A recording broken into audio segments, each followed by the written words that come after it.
Salut famille, toujours la voix de Tikenja, de Gozo avec la famille Génération Consciente. Big respect à toute la MIFA, big respect à tous les Mogos conscientes. Nekelen Kalanfa, docteur le miroir, faut pas que ça va te kabako. Gozole, joli garçon, Ignabenao, Nyadimi Tengo Konodimi, sans oublier la famille. Nyamalo système depuis Gozo, union fait la force. Ne soyons pas ignorants. Mena boka kuma kebi abena digi mogo chama ni da sabula kuma dabola ole kama ibe kuma le ka digi dola ni nganya mai presa ni dusuku mai poto ne dusuti kono ke iya horonya kewali ibo fara nyogo ka kodeni ke ko bai sabula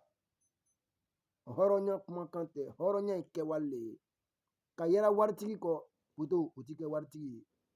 ka yera tɔgɔtigi kɔ o ti kɛ tɔgɔtigi ye i y'a hɔrɔnya ni kɛwali ni k'a ta wayi k'a fara ɲɔgɔn kan kun bɛ an la i bɛ kɛ i yɛrɛ ye adamaden n'i kɛla i yɛrɛ ye kɛ o de nafa ka bon par contre quoi nin ye muso dɔ ka kuma le ye quoi muso tɔgɔ sigilen bɛ Europe yan den 3 de b'a bolo ko a tagara ni a den 2 ye Afrique situation kosɔn bon a nana Europe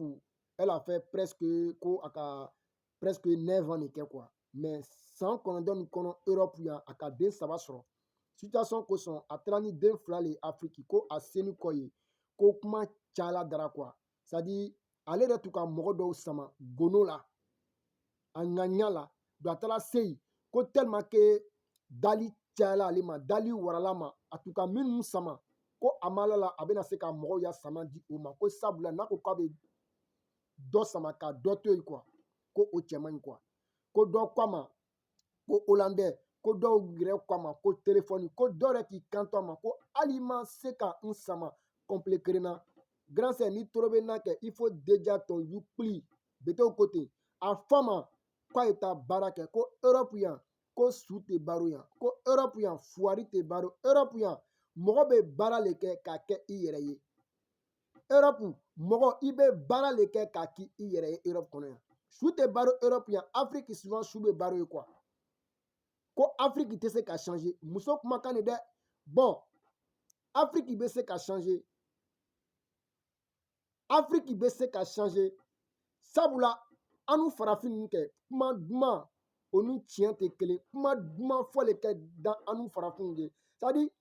ne farafin kumana i ɲɛfɛ souvent farafin bɛ alakanw fɔ mais souvent an n'u bɛ kuma dumanw fɛ kɛwale le ka farafin jɛn sinon Afrique filɛ fɛn bɛɛ bɛ an Afrique n'i ko nɛgɛ d'après les politiciens ko nos matières premières sont volées par les Européens mais ninnu bɛɛ bɛ an n'u fɛ mun de kosɔn an n'u bɛ kɔfɛ sabula kɛwale le t'an na fo an ye kɛwale le ta ka baara kɛ n'a ye tubabuw filɛ yan fɛn t'o fɛ dɛ foro tɛ yan mais olu bɛ kow kɛ a cogo la o bɛ kow wele a cogo la o bɛ kumaba fɔ o b'a kɛwale kɛ o de kosɔn Europe yan o bɛ Afrique ɲɛ dali tɛ yan bɛɛ bɛ dɔɔni dɔɔni kɛla yan mais souvent Afrique ni donna Europe c'est à dire quoi n k'olu de fɔ aventure ɲɛna quoi souvent n'i bɛ Afrique mɔgɔ t'i dari mɔgɔ t'i tɔɔrɔ i bɛ Afrique souvent ka miliyari t'u kun mɔgɔ t'i nɛni mɔgɔ t'i juguya dɔ b'i dari Afrique ko nin di yan n'i m'a di a tigi b'i ye k'i to yen mais n'i nana Europe ni dɔ ko k'i y'a sama n'i ma min sama o b'i tɔgɔ tiɲɛ i ta bɛ min kɔnɔ o de b'i ta fɔ muso ko sani ale b'a ya voyage programmé ko a ka san 6 le kɛ a bɛ voyage programmé la a nana Europe yan elle a fait presque 9 ans depuis a nana yan san 9 kɔnɔ a ma de ka sen bila Afrique a ka sɛbɛn sɔrɔ n bɛ taa n den yira n facɛ ni n bamuso la muso ile ye hɔrɔn de ye i ni hɔrɔnya o kan kan hɔrɔnya kumakan tɛ kɛwale le c'est à dire denkɔrɔmuso bɛɛ denkɔrɔfa bɛɛ kan ka nin le kɛ n'i nana Europe i ka den sɔrɔ i jija i denw ta i taga n'a ye Afrique c'est très important mais mɔgɔ caman le bɛ yan n den tɛ taa Afrique soso bɛ Afrique e dangaden e yɛrɛlɔnbari e tun bɛ Afrique n'i tun bɛ si la i magamuso ya waranna le kɔrɔ moi je t'invite tu dormais dans salon espèce de salonnier e bɛ na Europe e den tɛ taa Afrique dɔ k'o la ye espèce de complexé. Donc k'a fɔ mɔgɔw ɲɛna Afrique fo a ye jateminɛ kɛ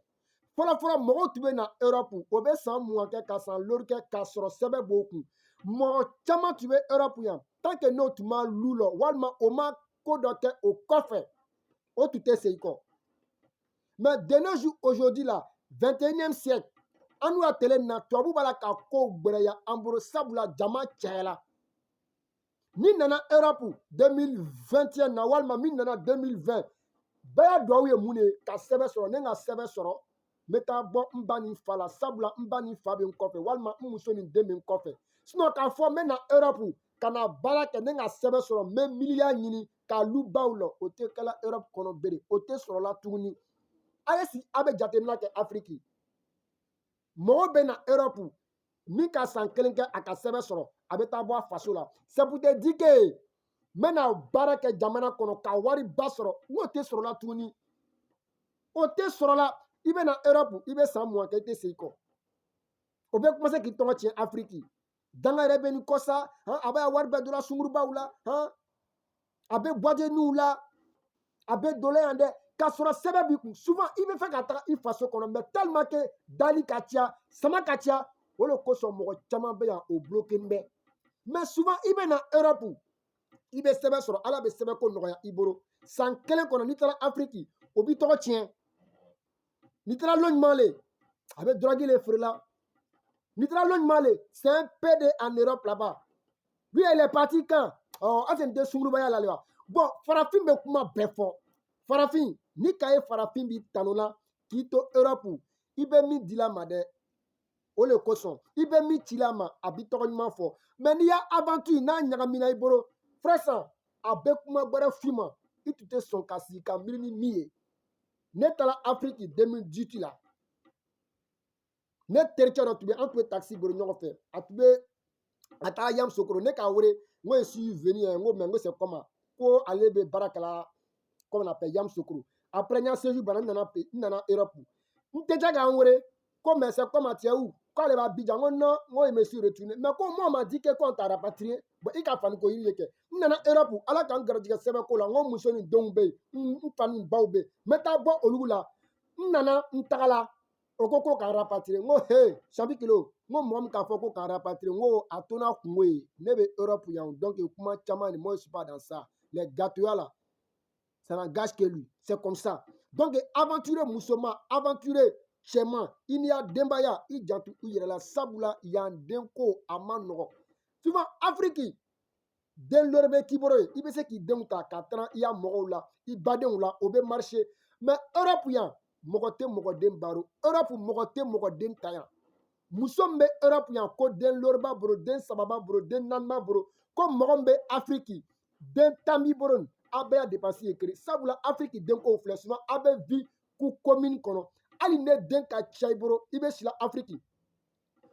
chacun kɔnɔ i bɛ se k'i den ta k'a di ya mɔgɔ dɔ ma min bɛ chacun na mais Europe la o tɛ kɛ yan donc à travers cette caméra k'a fɔ denwolomuso bɛɛ ɲɛna i bɛ Europe yan i n'i y'a den caman ba i janto i den na o de lafiya ka bon i ni cɛ a y'a kow kɛ et puis a bɛ taga ni kow ye mɔgɔ bɛ min fɔ o to yen ala ka min kɛ o ta i se ka bɛɛ sama mɔgɔ bɛ na Europe n'i ko k'i bɛ na Europe yan k'i bɛ bɛɛ ɲaji cɛ Afrique i laban i ɲaji bɛ bɔ a tɛ marcher a ye sigi a ye jateminɛ kɛ ala min k'an dan ala ma kɛ bɛɛ ye ala bɛ se ka kɛ bɛɛ ye o ala ko lève-toi aide-toi lui t'aidera ko se dɔ wuli ka lɔ a ma fɔ k'i ye lɔ komi yirikuru lɔ komi cɛ lɔ komi muso ça ne bɛ min fɔ ne hakili t'i ye après cette vidéo là i bɛ dusu ta k'a k'i yɛrɛ ye kana yɛrɛ waritigi kɔ i bɛ yɛrɛ waritigi kɔ frère san n'i yɛrɛ waritigi kɔ a b'a sa o la kan a b'a f'u ɲɛna hali n'i yɛrɛla mɔgɔ dɔw kɔ mɔgɔ min balo n'a k'a fɔ k'i y'a fɔ bi ye juma le ye k'i y'a fɔ bi ye dimanche i b'a fɔ ko bi ye dimanche o de kosɔn adamaden a to yen mɔgɔw y'i dɛmɛ ka bara i yɛrɛ la ne filɛ Tiken de Gosse depuis moi aussi Pɛpɛro n y'a génération la a ye ɲininkali kɛ dusu o de bɛ ne la ka baara kɛ kɛrɛkɛ dusu o tɛ n na mais dusu ka baara kɛ ka c'est à dire ne Tiken de Gosse ne bɛ fɛ ka kɛ n yɛrɛ le ye mɔgɔw y'i dɛmɛ ka bara i la ne bɛnɔgɔcɛ dɔ bɛ yen a k'an ye baarakɛla dans mes sɛgɛn a k'an wele ko petit viens ici combien permis passé k'a d'i ma permis oui Sabula, dusu tu bena ka barake. A ka permis passer ka dia, mais j'ai prouvé. Je me suis donné au Jossi, ka barake, ka kou la mara, ka wororo bori, kata. Personne beaucoup dit. Après, quand on a la cocaïne organisée, je voyais que non,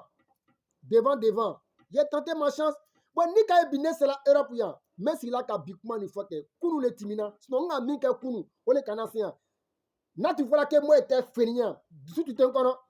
mais on a permis passer ka di anga si kaka temie, quand si kaka mon corps faut secteur kono, m'sele a bintu beseya. Donc min timina ke amole nya fo bi. Donc là ka fo benyene mɔgɔw bɛ bɔ yan mɔgɔw bɛ taa afiriki n'o mi sama o kana digi yɛrɛ e ma se ka min k'i yɛrɛ ye kɛ ne mɔgɔ wɛrɛ ma se ka k'i ye kɛ ala bɛ se ka k'i ye an bɛ europe yan lafiya t'an kan an faso la k'an bɛ taa reposer yan baara ma nɔgɔ dɛ i bɛ mɔgɔw ye europe kɔnɔ yan du 24 au 24 mɔgɔw bɛ baara du 1er au 31 mɔgɔw bɛ baara la temps tɛ mɔgɔ bolo yan bɛɛ b'a kun fɛ yan ko ma nɔgɔ i b'i yɛrɛ programme san 1 kɔnɔ san lori kɔnɔ san 20 kɔnɔ k'i bɛ taa bɔ i fa ni ba la walima i muso ni den i bɛ taa se o bɛ kɛ balawu ko ye i k'a di min ma o bɛ tɔgɔ ɲuman fɔ i m'a di min ma a ye dɔ k'o la ye moi i t'a ye